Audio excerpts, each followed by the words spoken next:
अस्सलामुअलैकुम my very dear students, कैसे हैं आप? होपफुली कि आप लोग खैर आफियत से होंगे और आपकी तैयारी जारी है। और हमेशा की तरह मेरी आपके लिए यही एडवाइस है कि पैनिक नहीं होना, कॉन्सेप्ट्स को पॉलिश करना है, माइंड की क्लैरिटी रखनी है। और आपने लेक्चर्स सारे अपलोड कर दिए गए हैं, वो लेक्चर्स आपने सुनने हैं और साथ ही आपने टेस्ट अपलोड होते जा रहे हैं। आपने टेस्ट सॉल्व करके ख़ुद को इवेलुएट करना है कि आप किस हद तक चीज़ों को अंडरस्टैंड कर पा रहे हैं। और बिल्कुल पैनिक नहीं होना किसी भी लिहाज से या किसी भी तरीके से। बस लेक्चर सुने, माइंड की क्लैरिटी और कॉन्फिडेंट रहना है अपने ऊपर। तो आज जो हम बेसिकली चैप्टर स्टार्ट करने लगे हैं दैट इज़ डाइजेस्टिव सिस्टम। तो one of the most important chapters है ये। तो हम देखते हैं अकॉर्डिंग टू द पीएमडीसी जो हमें सिलेबस गिवन है उसमें एक्चुअली में सिर्फ और सिर्फ ह्यूमन डाइजेस्टिव सिस्टम गिवन है। तो हम कंप्लीट ह्यूमन डाइजेस्टिव सिस्टम ही करेंगे। तो बड़ा शॉर्ट सा सिलेबस है इसका, सिर्फ ह्यूमन डाइजेस्टिव सिस्टम हमारे सिलेबस का हिस्सा है जो हम करेंगे। डायरेक्ट ह्यूमन डाइजेस्टिव सिस्टम पर जाने से पहले वी शुड नो कि हमारे अंदर जो टाइप ऑफ न्यूट्रिशन है ना वो है होलोजोइक। होलोजोइक न्यूट्रिशन वो होती है जिसके अंदर एक इंडिविजुअल अपना फूड इंजेस्ट करता है, उसकी बॉडी में कैविटीज़ होती हैं जहाँ पर वो उस फूड को डाइजेस्ट करता है, फिर वो फूड एब्जॉर्ब होता है उसके ब्लड में या बॉडी फ्लूइड में, जिसके ज़रिए वो तमाम सेल्स तक पहुँचाया जाता है। सेल्स उसको यूटिलाइज करते हैं जो प्रोडक्ट्स होते हैं, और फिर जो अनडाइजेस्टेड फूड होता है उसको एक्सक्रीट आउट करते हैं। तो ये जो पूरा टाइप है न्यूट्रिशन की, जिसमें फूड इंजेस्ट करने के बाद चाहे वो सॉलिड है चाहे वो लिक्विड, इंडिविजुअल की बॉडी के अंदर डाइजेस्ट होगा, फिर उसके बाद एब्जॉर्ब होगा, एजिमिलेट होगा और इजेस्ट होगा। ये होलोजोइक न्यूट्रिशन होती है। इसके अंदर जो स्टेप्स हैं वो इंजेशन है, ठीक है। हमारे पास इंजेशन ऑफ फूड है जिसमें फूड इनटेक होगा, हम फूड इनटेक करेंगे, ठीक है, चाहे वो सॉलिड है चाहे वो लिक्विड है। उसके बाद सेकंड स्टेप क्या होगा? डाइजेशन। और हम ये भी देखेंगे कि डाइजेशन क्यों नेसेसरी है। डाइजेशन में क्या होगा? जो हमने फूड लिया है उसको ब्रेक डाउन किया जाएगा। फिर क्या होगा? Third step that would be absorption, वो होगा एब्जॉर्प्शन। एब्जॉर्प्शन में क्या होगा? जो डिफ्यूजन है एंड प्रोडक्ट्स की, जो डाइजेशन के रिजल्ट में बने हैं, उनकी डिफ्यूजन होगी इन ब्लड या बॉडी फ्लूइड। तो हमारे केस में हमारा बॉडी फ्लूइड ब्लड ही है, तो diffusion of end products in blood. Assimilation, assimilation में क्या होगा कि वो जो एंड प्रोडक्ट्स हैं वो सेल्स तक जाएंगे और वहाँ पर सेल्स यूज़ करेंगे उनको अपने नए स्ट्रक्चर्स बिल्ड करने के लिए फॉर सेल डिवीजन। कुछ को एनर्जी सोर्स के तौर पर यूज़ किया जाएगा, वो इनका हिस्सा बन जाएंगे, एजिमिलेशन। और अनडाइजेस्टेड और जो वेस्ट फूड है वो एक्सक्रीट आउट हो जाएगा, वो एक्सपेल हो जाएगा, तो हम उसको बोलते हैं egestion, excretion of undigested food. तो कलेक्टिवली होलोजोइक न्यूट्रिशन के ये 5 स्टेप्स होते हैं और हमारे अंदर भी यही है। ये 5 स्टेप्स होलोजोइक न्यूट्रिशन के होते हैं फ्रॉम इंजेशन टू इजेशन। अब एक क्वेश्चन सबसे पहला, ये डाइजेशन क्यों ज़रूरी है? क्योंकि हम डाइजेस्टिव सिस्टम कर रहे हैं तो हमारा जो फोकस है सबसे पहले डाइजेशन पर होना चाहिए। हम step by step in 5 steps को ह्यूमंस के रेफरेंस से स्टडी करेंगे। फूड इनटेक को, डाइजेशन को, एब्जॉर्प्शन को, एजिमिलेशन और इजेशन को, हम इन 5 स्टेप्स को ह्यूमंस के रेफरेंस से स्टडी करेंगे। लेकिन सबसे पहले जो आपको बात पता होनी चाहिए वो ये है, डाइजेशन ज़रूरी क्यों है? क्योंकि जो हमने फूड लिया है ना, जो हमारा जो फूड इनटेक है that is in the form of macromolecules. हमने जो खाना खाया है उसमें मैक्रोमोलिक्यूल्स हैं। आपने रोटी खाई है उसमें स्टार्च है, आपने मीट या एग खाए हैं उसमें प्रोटीन्स हैं, ठीक है, आपने कोई भी और खाना खाया वो ऑयल में ही पका हुआ है तो लिपिड्स हैं। तो ये मैक्रोमोलिक्यूल्स हैं, ये डिफ्यूजेबल नहीं है, ये डिफ्यूज होकर आपके बॉडी सेल्स तक नहीं जा सकते। एनर्जी और ये सारे जो सब्सटेंसेज हैं वो एक्चुअली में कहाँ पर रिक्वायर्ड हैं? आपके बॉडी सेल्स में। आपके बॉडी सेल्स आपका बेसिक यूनिट है, स्ट्रक्चरल भी और फंक्शनल भी। तो ये सब चीज़ें सेल्स के अंदर नहीं जा सकती। स्टार्च, प्रोटीन्स, लिपिड्स डिफ्यूज करके सेल्स में नहीं जा सकते। हालांकि सेल को रिक्वायरमेंट है इन अमाइनो एसिड्स की, ग्लूकोज की to get energy, amino acids की to build new proteins, lipids की ज़रूरत है नए जो है वो बनाने के लिए सेल्स के स्ट्रक्चर, लिपिड्स की आपको पता है जो बायलेयर होती है उसी पर मुश्तमिल होती है प्लाज्मा मेम्ब्रेन। तो ये सारी चीज़ें तो सेल्स के अंदर चाहिए। तो बेसिकली क्या किया जाता है, क्योंकि हमने जो फूड इनटेक किया है वो मैक्रोमोलिक्यूल्स हैं और वो डिफ्यूजिबल नहीं है। ये जो मैक्रोमोलिक्यूल्स हैं ये नॉन डिफ्यूजिबल होते हैं, ये डिफ्यूज करके आपके बॉडी सेल्स में दाखिल नहीं हो सकते जहां पर एक्चुअली इनकी ज़रूरत है। तो फिर क्या किया जाता है, बेसिकली इनको डाइजेस्ट किया जाता है। डाइजेस्ट का मतलब ब्रेक डाउन किया जाता है। और हाइड्रोलिसिस, इनकी डाइजेशन को हम हाइड्रोलिसिस कहते हैं। हाइड्रोलिसिस के अंदर हम क्या करते हैं, मैक्रोमोलिक्यूल्स को एंजाइम्स और वाटर की मदद से ब्रेक डाउन कर देते हैं उनके मोनोमर्स के अंदर। तो सिंपली ये जो डाइजेशन है इसको हम हाइड्रोलिसिस बोलते हैं, जहां पर एंजाइम और वाटर की मदद से ब्रेक डाउन किया जाता है इन लार्जर मॉलिक्यूल्स को माइक्रोमोलिक्यूल्स में। अब वो जो माइक्रोमोलिक्यूल्स होते हैं वो डिफ्यूजिबल होते हैं, वो डिफ्यूज करके प्लाज्मा मेम्ब्रेन को सेल्स के अंदर दाखिल हो सकते हैं। तो दैट्स वाई डाइजेशन की जाती है, ताकि उनको डिफ्यूजिबल एंड प्रोडक्ट्स में तोड़ा जाए और वो क्या जा सकें, वो सेल के अंदर जा सकें और सेल्स फिर उनको यूज कर सकें फॉर वेरियस पर्पसेस, सेल्स उनको यूज करें। That's why digestion is needed. अब आपने याद रखना है कि हमारे अंदर इन केस ऑफ ह्यूमंस जो डाइजेशन होती है दैट इज एक्स्ट्रा सेलुलर। हमारे अंदर एक्स्ट्रा सेलुलर डाइजेशन होती है। इसका मतलब ये है कि जो फूड है वो सेल्स में एंटर नहीं होता, बल्कि हमारी बॉडी में कुछ कैविटीज मौजूद हैं, कुछ स्पेसेस मौजूद हैं जहां पर एंजाइम्स रिलीज होते हैं और डाइजेशन वहां पर होती है। तो एक्स्ट्रा सेलुलर डाइजेशन का मतलब ये है कि फूड सेल्स में एंटर होके डाइजेस्ट नहीं होता, बल्कि हमारी बॉडी में खाली स्पेसेस हैं, ऑरल कैविटी है, स्टमक है, इंटेस्टाइन है। तो इन स्पेसेस के अंदर फूड की डाइजेशन होती है आउटसाइड द सेल्स और इसको हम बोलते हैं एक्स्ट्रा सेलुलर डाइजेशन। तो ये कुछ बेसिक बातें ह्यूमन डाइजेस्टिव सिस्टम पर जंप करने से पहले वी शुड नो। अब हम ऑब्वियसली अपने रेलेवेंट टॉपिक पर आते हैं जो कि है ह्यूमन डाइजेस्टिव सिस्टम। तो बेटा जब आप ह्यूमन डाइजेस्टिव सिस्टम की बात करते हैं जिनके अंदर होलोजोइक न्यूट्रिशन है, जो हम इंशाल्लाह डिटेल में पढ़ेंगे और इस लेक्चर के बाद आपको बुक की भी ज़रूरत नहीं रहेगी अगर आप इसको कंप्लीटली सुनते हैं इंशाल्लाह। तो सिंपली ह्यूमंस के हवाले से जब हम डाइजेस्टिव सिस्टम इन ह्यूमंस की बात करेंगे तो सबसे पहली ये बात कि डाइजेस्टिव सिस्टम जो है वो 2 पार्ट्स पर मुश्तमिल होता है ह्यूमंस का। एक तो होता है गट, जिसको हम GIT भी बोलते हैं, गैस्ट्रो इंटेस्टाइनल ट्रैक्ट। जो GIT है that stands for gastro intestinal tract, ठीक है। और इसी को हम बोलते हैं एलिमेंट्री कैनाल भी, ठीक है। इसी को बेसिकली एलिमेंट्री कैनाल भी आप कहते हैं, एलिमेंट्री कैनाल। अब होता ये है कि एक तो हमारे डाइजेस्टिव सिस्टम में पूरा कैनाल है, एक पूरी ट्यूब है, ठीक है, जिसको हम गट, GIT, गैस्ट्रोइंटेस्टाइनल ट्रैक्ट या एलिमेंट्री कैनाल कहते हैं। और दूसरा इसके साथ हैं असेसरी ग्लैंड्स।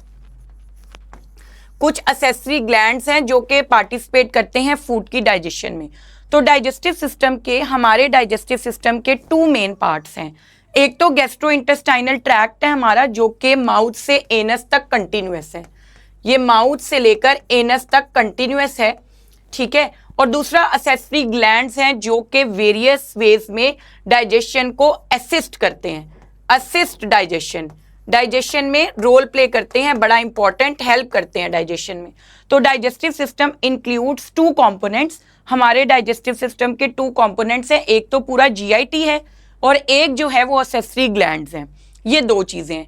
जब आप GIT की बात करते हैं तो ये तकरीबन 9 मीटर लॉन्ग ट्यूब है, ये एक पूरी माउथ से लेकर एनस तक 9 मीटर लॉन्ग ट्यूब है जो कि अप्रॉक्सीमेटली 30 फीट बनता है, ठीक है।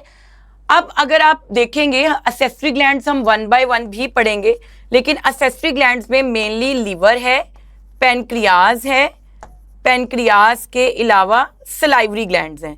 ये मेन 3 ग्लैंड्स हैं जो कि एसोसिएटेड हैं हमारे डाइजेस्टिव ट्रैक्ट के साथ, ठीक है। लीवर, पेनक्रियाज और सलाइवरी ग्लैंड्स ये मेनली असेसरी ग्लैंड्स हैं जो कि पार्टिसिपेट करते हैं डाइजेशन के अंदर।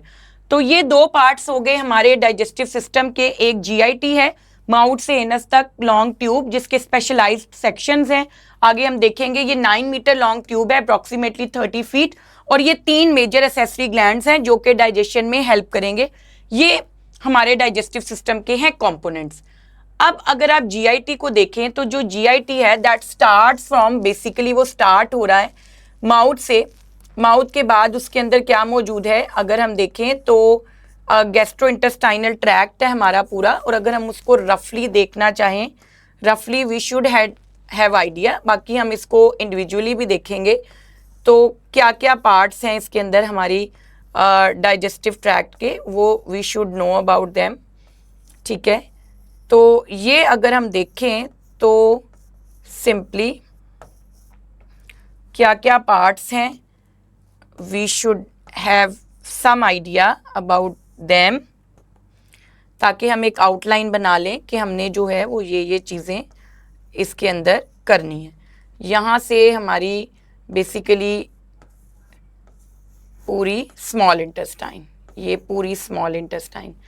अब अगर हम देखें ना तो ये रफली हमारा जीआईटी है पूरा, इसके साथ ग्लैंड्स एसोसिएटेड होते हैं, लेकिन जीआईटी है जिसमें ओपनिंग है माउथ, उसके बाद एक कैविटी है ओरल कैविटी, ओरल कैविटी के बाद इसमें एसोफेगस है, एसोफेगस के बाद इट इंक्लूड स्टमक। इंडिविजुअली हमने एक और हर एक पार्ट को देखना है। स्टमक के बाद यहाँ पर क्या आती है, इंटेस्टाइन। कौन सी इंटेस्टाइन, स्मॉल इंटेस्टाइन।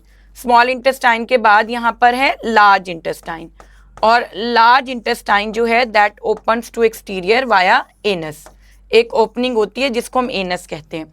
तो रफली ये हमारा पूरा 9 मीटर लॉन्ग जीआईटी है, जिसको हमने देखना है डिटेल में हर एक पार्ट को और उसके स्ट्रक्चर को।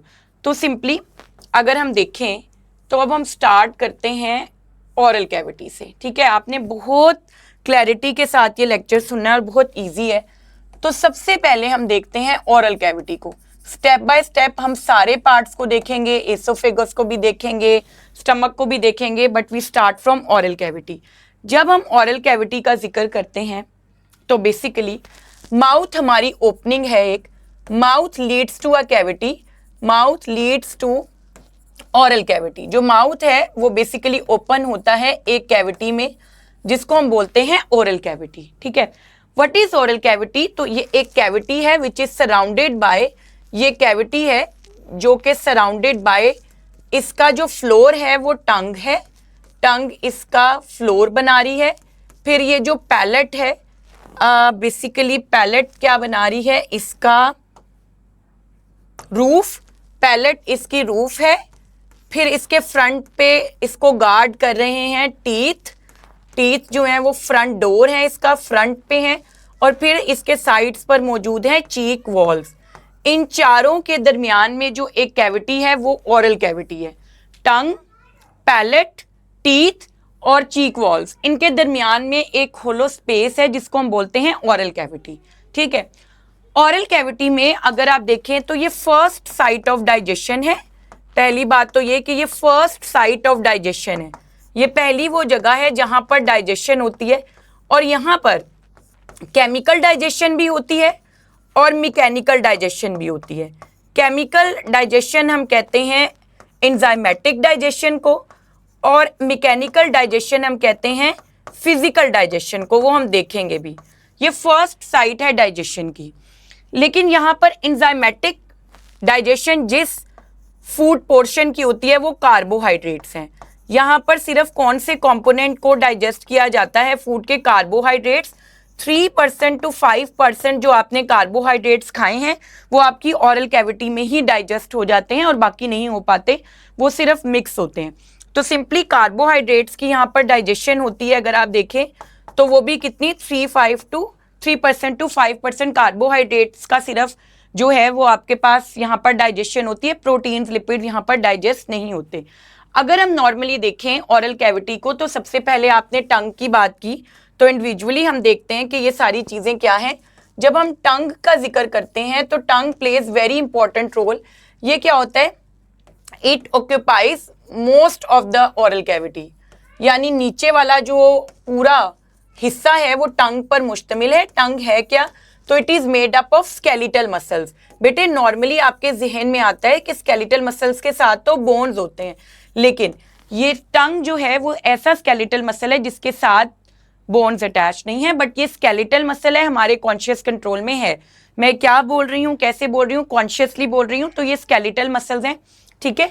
It is made up of skeletal muscles. तो इसका अगर आप देखें मेनली जो टंग होती है ना, इसके ऊपर रफ एलिवेशंस होती हैं, प्रोजेक्शंस होती हैं, जिनको हम बोलते हैं पेपिला। पेपिला होते हैं, और पेपिला जो होते हैं उनके अंदर बेसिकली एक पोर होता है जिसको हम टेस्ट पोर कहते हैं, और टेस्ट पोर के अंदर एक सिलिएटेड सेल होता है जिसको हम कहते हैं टेस्ट बड।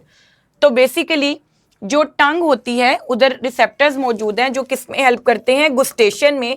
गुस्टेशन का मतलब होता है टेस्ट रिसेप्शन।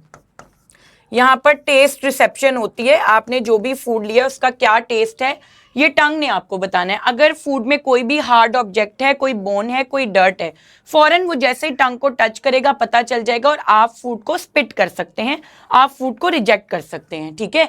तो जो टंग होती है उस पे टेस्ट रिसेप्टर्स जो मौजूद हैं, वो टेस्ट बड्स जो हैं वो बेसिकली डिटेक्ट कर सकते हैं स्वीट टेस्ट को भी, यानी अगर आपने ग्लूकोज या सक्रोज कोई भी ऐसी चीज खाई है तो वो एलिसिट करेगा उनके अंदर रिस्पॉन्स।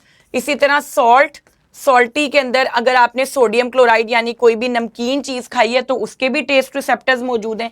अगर आपने कोई सावर चीज खाई है जैसे कोई विनीगर वगैरह है या लेमन है तो उसके लिए भी रिसेप्टर्स मौजूद हैं, और बिटर के लिए भी, जैसे आपने कोई सीड्स या कोई भी एल्कलॉइड चीज खाई है, टमाटो सीड्स हैं, एप्पल सीड है, तो चारों तरह के रिसेप्टर्स टेस्ट बड्स की फॉर्म में टंग के ऊपर मौजूद हैं, तो आप इससे टेस्ट डिटेक्ट कर सकते हैं फूड का।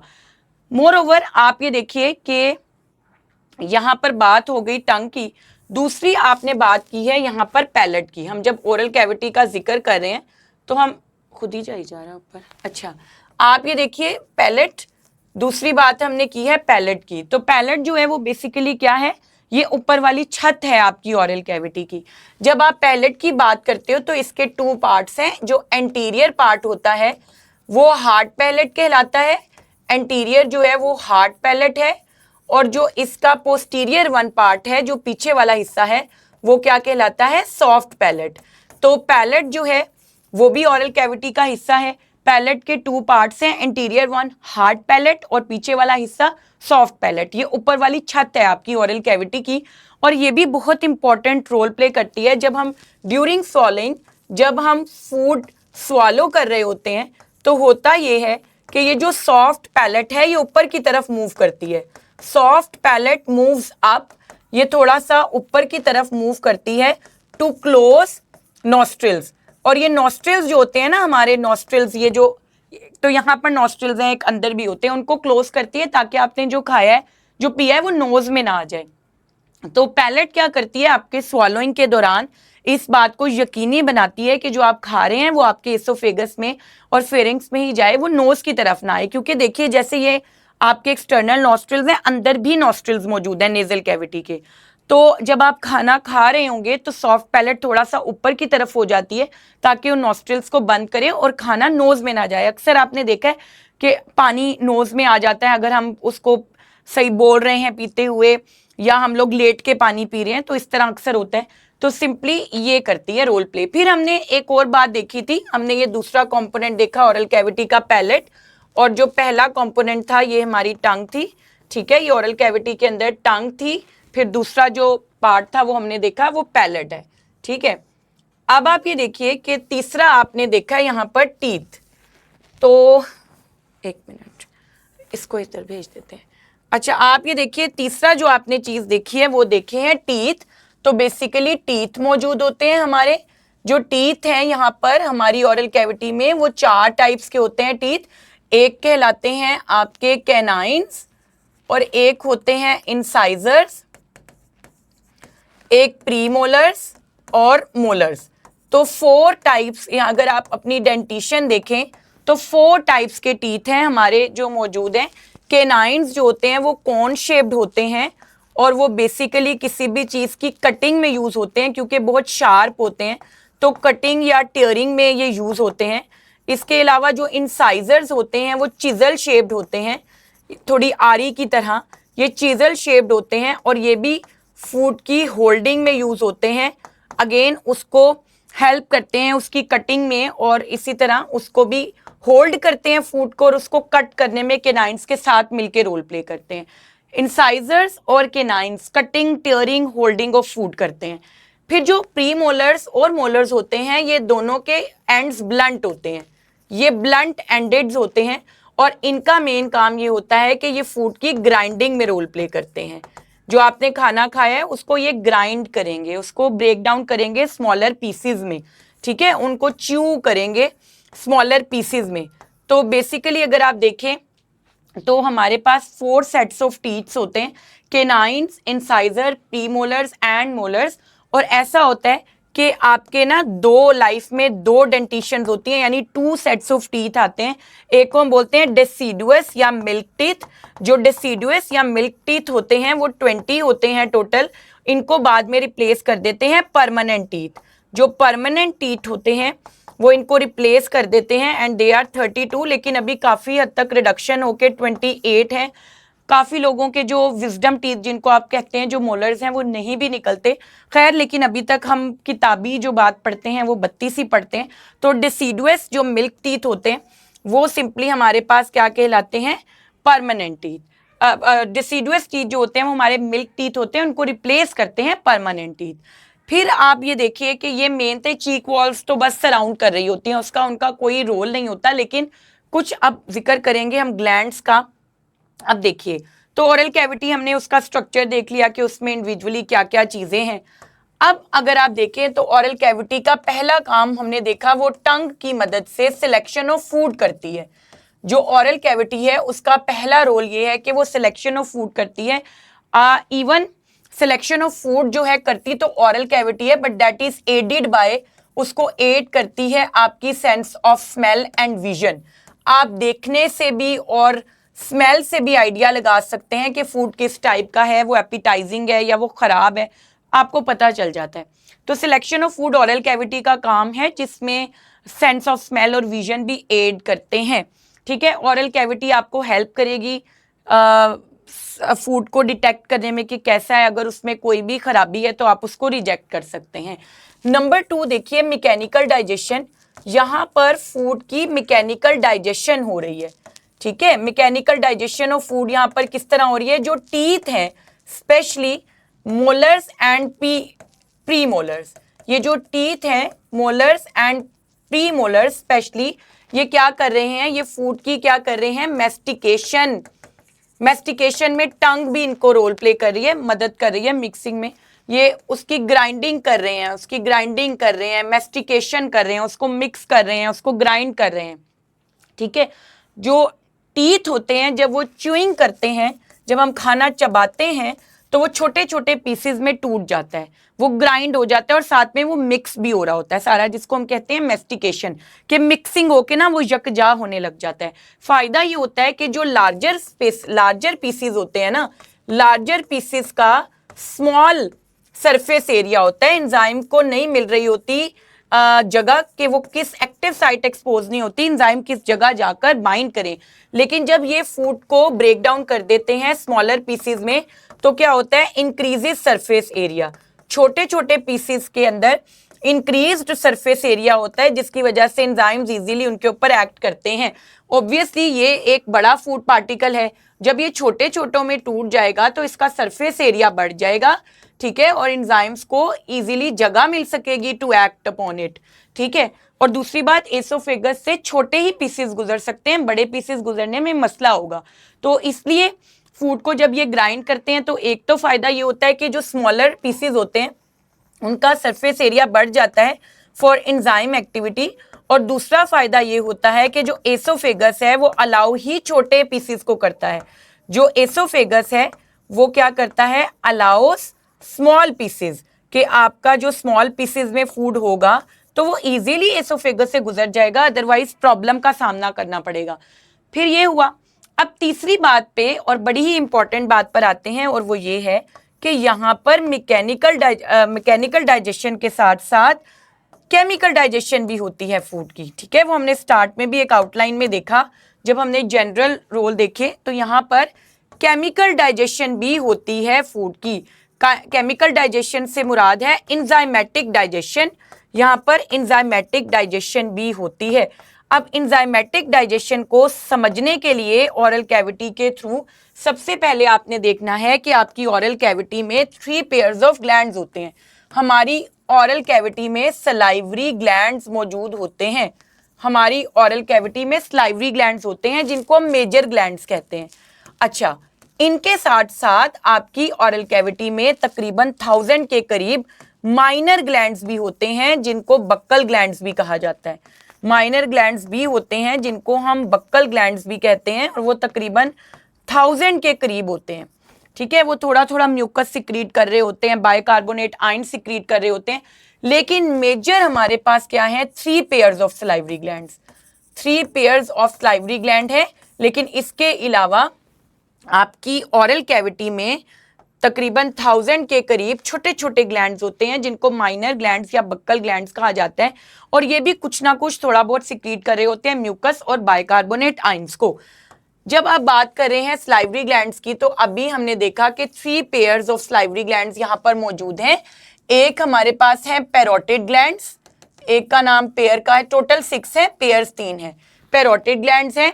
फिर हमारे सब मैक्सिलरी, जो सब मैक्सिलरी ग्लैंड्स हैं जिनको हम सब मैंडिबुलर ग्लैंड भी कहते हैं, इनको मैंडिबुलर ग्लैंड्स भी कहा जाता है। और तीसरा जो है वो हमारे सबलिंगुअल ग्लैंड्स हैं। तो ये 3 ग्लैंड्स हैं, इनकी लोकेशंस याद रख लीजिएगा, उसमें से एमसीक्यू पूछ लिया जाता है। तो जब पैरोटिड ग्लैंड्स की बात करते हैं तो पहली बात तो ये कि जो पैरोटिड ग्लैंड्स हैं वो लार्जेस्ट हैं। ठीक है, ये लार्जेस्ट ग्लैंड है, जबकि सब मैंडिबुलर का साइज इंटरमीडिएट है कंपैरेटिवली। इन तीनों ग्लैंड्स को अगर आप कंपेयर करें तो सबलिंगुअल जो है वो स्मॉलेस्ट है। ये कंपैरेटिव होता है, लार्जेस्ट स्मॉलेस्ट हम क्योंकि देखिए कंपेयर कर रहे हैं ना तीनों को, तो सबसे लार्जेस्ट पैरोटिड है, स्मॉलेस्ट सबलिंगुअल है और इंटरमीडिएट साइज होता है मैक्सिलरी का। अगर आप इनकी लोकेशन देखें तो जो पैरोटिड ग्लैंड्स होते हैं वो लोकेटेड होते हैं बिहाइंड जॉज, वो आपके जॉज के पीछे हैं। ठीक है, और बेसिकली क्या होता है, sorry, in front of years, ये यहाँ पे करेक्शन, जो पैरोटिड ग्लैंड्स हैं वो बेसिकली होते हैं इन फ्रंट ऑफ ईयर्स। ठीक है, आपके ईयर्स के फ्रंट पर होते हैं, और सब मैक्सिलरी ग्लैंड्स जो होते हैं वो बिहाइंड जॉज हैं। ये in front of years parotid हैं, और यहाँ पर क्या है, बिहाइंड जॉज सब मैंडिबुलर ग्लैंड्स हैं। और सबलिंगुअल जो होते हैं दे आर बिलो टंग, इनकी लोकेशन याद रख लीजिएगा, ये बिलो टंग होते हैं। ठीक है, अब पैरोटिड ग्लैंड जो है वो क्या सिक्रीट करते हैं, मेनली वो सिक्रीट करते हैं एक एंजाइम जिसको हम अमाइलेज या टाइलिन कहते हैं। टाइलिन का नाम स्टार्च की बेस पर ही रखा गया है, और ये सिक्रीट करते हैं बेसिकली अमाइलेज, जिसका नाम सलाइवरी अमाइलेज है। ये सलाइवरी अमाइलेज भी सिक्रीट करते हैं, और साथ में ये सिक्रीट करते हैं म्यूकस भी। जो सबलिंगुअल ग्लैंड्स हैं दे सिक्रीट म्यूकस, ये म्यूकस सिक्रीट करते हैं। ठीक है, तो ये इनकी रेलेवेंट सिक्रीशंस हैं। मोर ओवर अगर आप देखें कि म्यूकस क्या होता है, इनका रोल क्या है, तो बेसिकली कुछ यहाँ से वाटर भी सिक्रीट कर रहे हैं, ये भी म्यूकस भी ऐड कर रहे हैं, ये बाइकार्बोनेट आयंस भी ऐड कर रहे हैं। ठीक है, ये सारा कुछ ऐड होता जा रहा है आपकी ओरल कैविटी में, ये रिलीज कर रहे हैं। ये जो सारी चीज़ों का मिक्सचर बनता है उसको हम क्या कहते हैं, सलाइवा। ठीक है, सलाइवा बेसिकली एक मिक्सचर है। अगर आप देखें तो सलाइवा मिक्सचर है म्यूकस का। म्यूकस क्या होता है बेटे, म्यूकस में म्यूसिन होता है और वाटर होता है। म्यूसिन एक ग्लाइकोप्रोटीन है, म्यूसिन ग्लाइकोप्रोटीन है। ठीक है, म्यूसिन और वाटर म्यूकस बनाते हैं। फिर उसके बाद इसके अंदर मौजूद होते हैं कुछ बाइकार्बोनेट आयंस, बाइकार्बोनेट आयंस मौजूद होते हैं। और तीसरा अभी आपने देखा है सलाइवरी अमाइलेज। इन सबके मिक्सचर को हम क्या बोलते हैं, सलाइवा। मिक्सचर सलाइवा है। अब म्यूकस क्या करता है, ये क्या करता है, लुब्रिकेशन ऑफ फूड। ये फूड की लुब्रिकेशन और सॉफ्टनिंग करता है, क्योंकि इसमें पानी भी है, ग्लाइकोप्रोटीन भी है, तो ये lubrication and softening of food करता है। जबकि बाइकार्बोनेट आयंस जो हैं वो एडजस्ट करते हैं इसकी पीएच। उसमें ये होता है कि जो फ्रेश सलाइवा होता है, जैसे ही वो रिलीज होता है, फ्रेश सलाइवा की पीएच तकरीबन 8 होती है, लेकिन जैसे ये रिलीज होता है it loses carbon dioxide and its pH drops to 6। इसकी पीएच ड्रॉप होके 6 पे आ जाती है, कुछ बुक्स में 7 भी है बट 6 अप्रोप्रिएट है, ठीक है। 6 लूजेस कार्बन डाइऑक्साइड और इसकी पीएच ड्रॉप्स टू 6। और मोर ओवर क्या होता है आपके पास, ये एंटीसेप्टिक के तौर पे काम करता है, इसकी पीएच की वजह से ये एंटी माइक्रोबियल भी है। फिर स्लाइवरी अमाइलेज क्या करता है, स्लाइवरी अमाइलेज का जो सबस्ट्रेट है वो है स्टार्च, ये स्टार्च ब्रेक डाउन करता है। इसका काम होता है स्टार्च को ब्रेक डाउन करना इनटू माल्टोज। माल्टोज एक डाइसैकेराइड है, माल्टोज 2 शुगर्स का ग्रुप है। तो यहाँ पर सारी स्टार्च तो डाइजेस्ट नहीं होती, जब तक फूड ओरल कैविटी में रहता है तब तक तकरीबन 3% से लेकर 5% तक जो आपकी स्टार्च है वो स्लाइवरी अमाइलेज ब्रेक डाउन कर देता है, ठीक है। तो मेनली ये सारा कुछ हुआ ओरल कैविटी में। इसके अलावा आपने देखना है कि ओरल कैविटी में ना एब्नर्स ग्लैंड भी होते हैं, एब्नर्स ग्लैंड भी मौजूद होते हैं। ये ना स्लाइवरी लाइपेज रिलीज करते हैं एंजाइम, स्लाइवरी लाइपेज। लेकिन होता ये है कि जो स्लाइवरी लाइपेज होता है ना, उसको काम करने के लिए काफ़ी पीएच तकरीबन 8 to 9 पीएच रिक्वायर्ड होती है, जो उसको मिल नहीं पाती यहाँ पर। तो स्लाइवरी लाइपेज रिलीज ज़रूर होता है बट वो इनएक्टिव रहता है, यहाँ पर कोई भी फैट डाइजेस्ट नहीं होते, क्योंकि स्लाइवा जैसे रिलीज होता है इट लूजेस कार्बन डाइऑक्साइड और इसकी पीएच ड्रॉप हो जाती है। तो यहाँ पर एब्नर्स ग्लैंड्स होते हैं जो स्लाइवरी लाइपेज को रिलीज जरूर करते हैं बट दैट रिमेन्स इनएक्टिव। यहाँ पर कार्बोहाइड्रेट के अलावा और दूसरा कोई फूड कंपोनेंट डाइजेस्ट नहीं होता। तो ये फर्स्ट साइट ऑफ डाइजेशन है और कार्बोहाइड्रेट सिर्फ यहाँ पर डाइजेस्ट होते हैं, फूड को अच्छे से लुब्रिकेट किया जाता है, मेस्टिकेट किया जाता है। अब ये जो टीथ हैं वो ग्राइंड कर रहे हैं फूड को, स्लाइवा उसको सारा कुछ कर रहा है, मैकेनिकली और केमिकली भी डाइजेशन हो रही है। तो जो टंग होती है वो फाइनली क्या करती है, फूड को रोल कर देती है, rolls food into oval shaped lump. एक ओवल शेप्ड लंप मैस में फूड को रोल किया जाता है जिसको हम कहते हैं बोलस। जो बोलस होता है उसका नेचर होता है सेमी सॉलिड, ये सेमी सॉलिड होता है, ठीक है।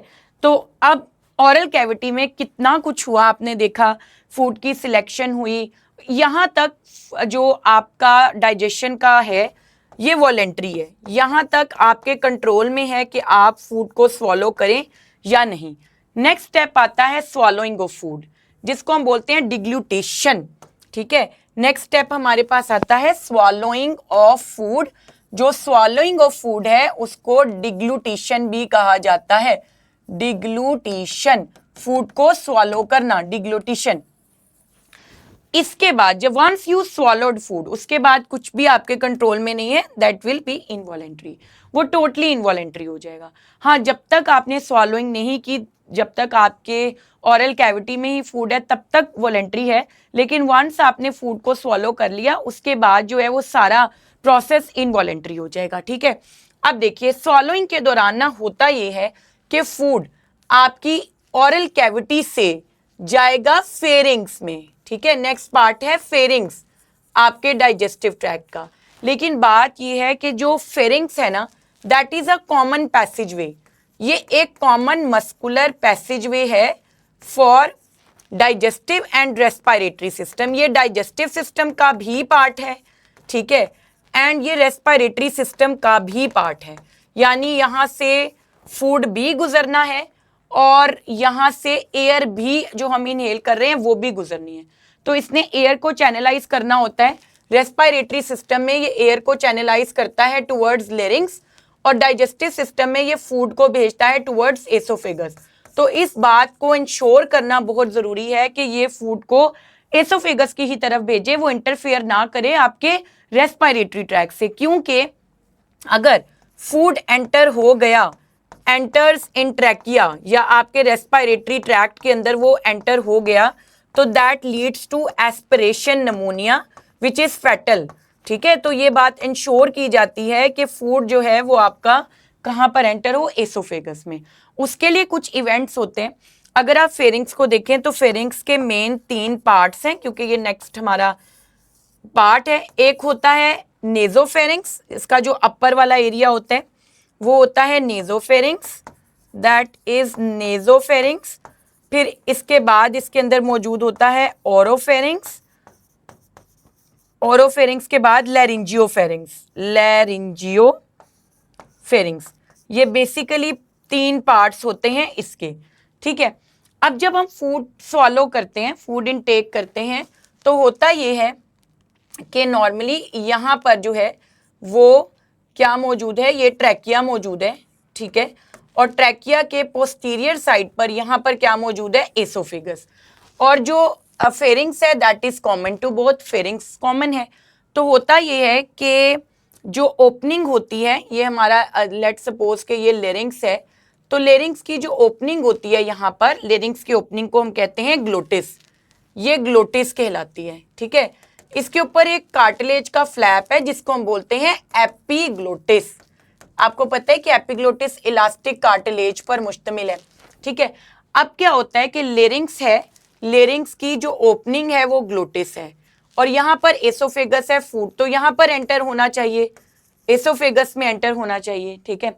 अब होता ये है कि जैसे ही हम फूड इनटेक करते हैं तो एक तो चीज़ ये होती है कि जो लेरिंग्स है ना वो थोड़ा सा ऊपर आ जाता है, और ये जो हमारा बेसिकली ये एपिग्लोटिस है ना जिसका अभी हमने जिक्र किया, ये कुछ इस तरह से होता है।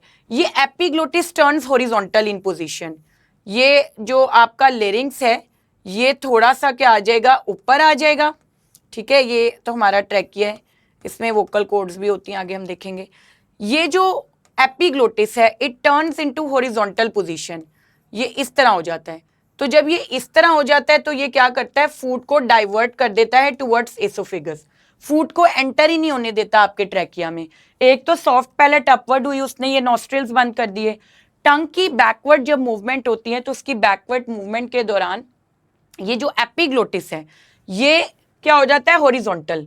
जब ये हॉरिजॉन्टल हो जाता है और लेरिंग्स थोड़ा सा ऊपर की तरफ मूव करता है तो इन सब इवेंट से मिलके क्या होता है, लेरिंग्स पार्टली क्लोज हो जाता है, और जो फूड आप ले रहे हैं बोलस वो किधर एंटर हो जाता है, that enters into your oesophagus, वो एसोफेगस में दाखिल होता है। तो एसोफेगस जो है वो हमारा नेक्स्ट पार्ट है, ये तकरीबन 25 सेंटीमीटर लॉन्ग है। This is located posterior to trachea, ये जो है वो ट्रैकिया के पीछे लोकेटेड है, it is located posterior to trachea, trachea की बैक साइड पर ये लोकेटेड है। और इसके अलावा क्या होता है, अगर आप देखें तो ये सिंपल एक पैसेजवे है, यहाँ से क्या होता है, पेरिस्टोल्सिस होती है। पेरिस्टोल्सिस हम किसको कहते हैं, अगर हम देखें तो पेरिस्टोल्सिस का वर्ड का मतलब यही होता है टू स्क्वीज डाउन। पेरिस्टोल्सिस एक ऑल्टरनेटिव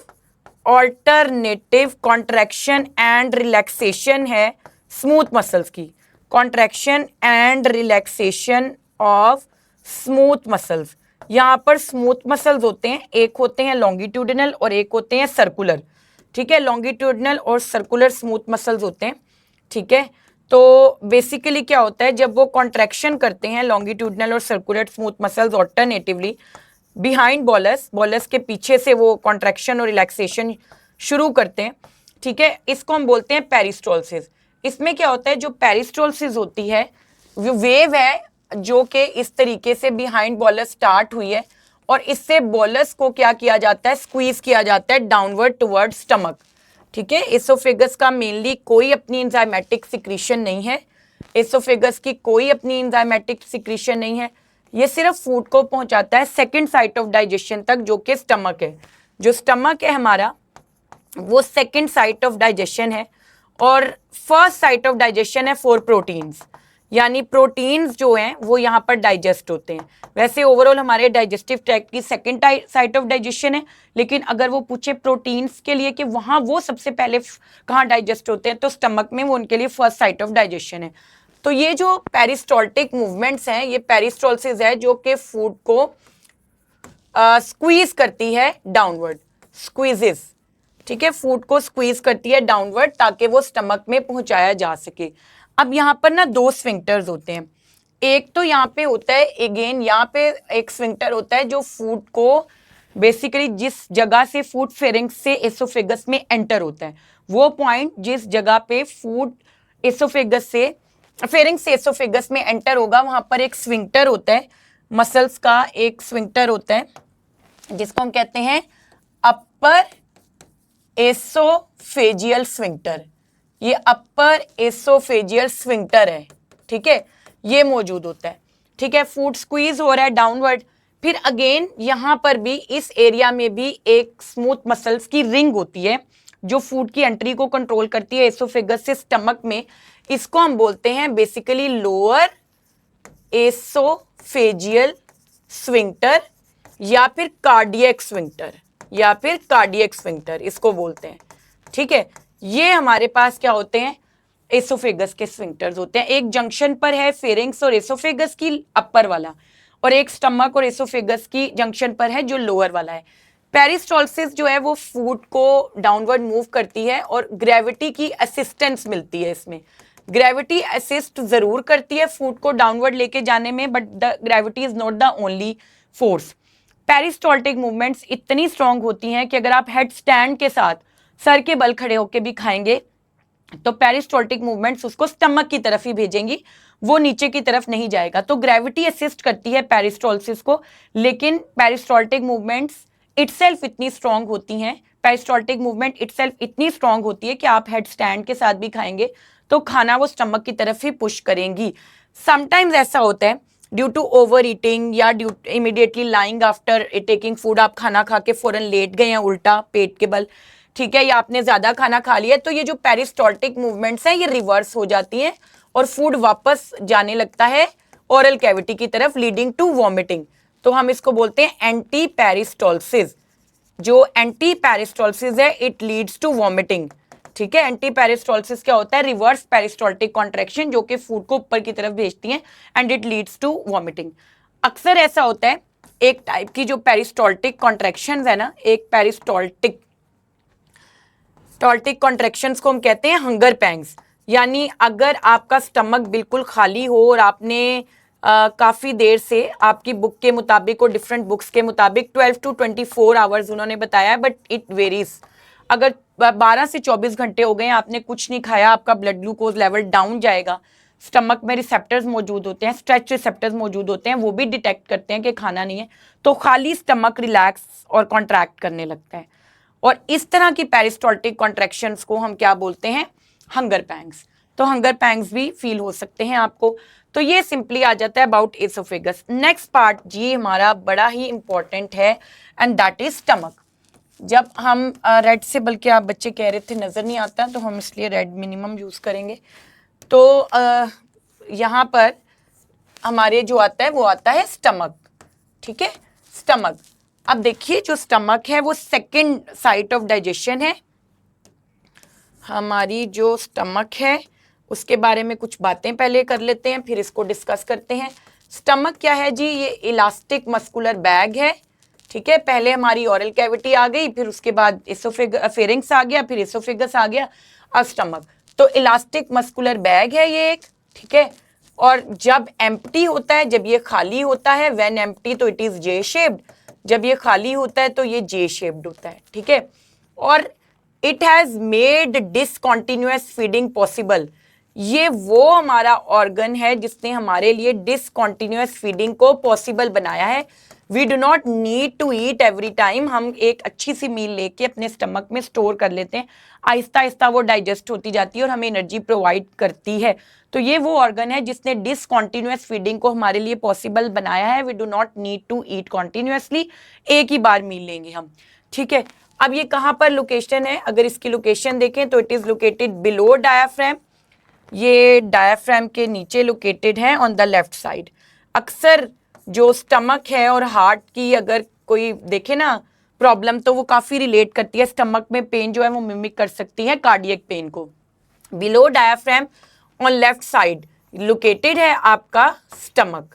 ठीक है, अब होता ये है कि जब आप स्टमक में भी वन बाय वन हम उसकी सारी चीज़ें देखते हैं, तो सबसे पहले अगर आप देखें पार्ट्स ऑफ स्टमक के, स्टमक के कौन कौन से पार्ट्स हैं, तो स्टमक के ना टोटल 4 पार्ट्स हैं। एक पार्ट इसका कहलाता है फंडस, एक इसका पार्ट है कार्डियक रीजन, और एक इसका पार्ट है बॉडी ऑफ स्टमक, और एक इसका पार्ट है पाइलोरिक रीजन। ठीक है, तो 4 पार्ट्स हैं हमारे पास स्टमक के। एक है पाइलोरिक रीजन, ये 4 पार्ट्स हैं स्टमक के। अब हम स्टमक को हल्का सा ड्रॉ भी करके देख लेते हैं ताकि ज़रा अच्छे से क्लियर। 4 पार्ट्स हो गए, अब ड्रॉ भी करते हैं, इसको किया भी है, दोबारा कर लेते हैं।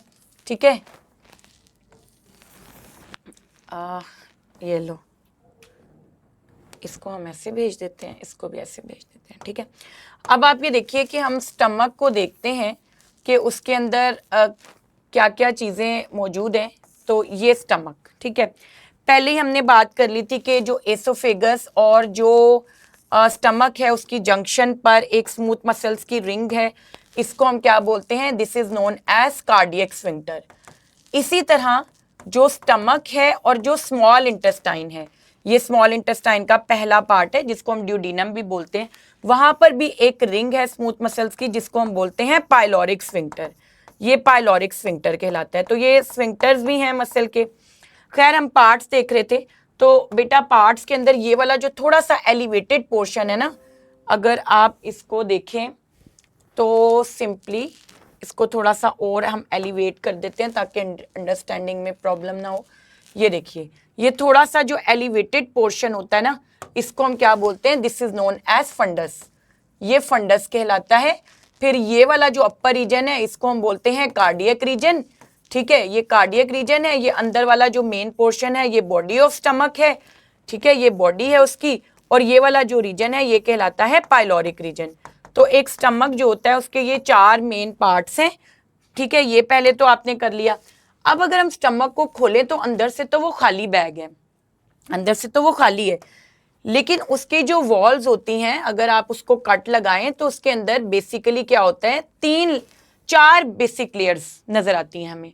अब देखें होता क्या है, अगर आप स्टमक की वॉल को देखें तो इसकी जो आउटर मोस्ट लेयर होती है वो सिरोसा होती है, ये आउटर मोस्ट लेयर है, ठीक है, ये फाइब्रस टिश्यूज पर भी मुश्तमिल होती है, ये सिरोसा है।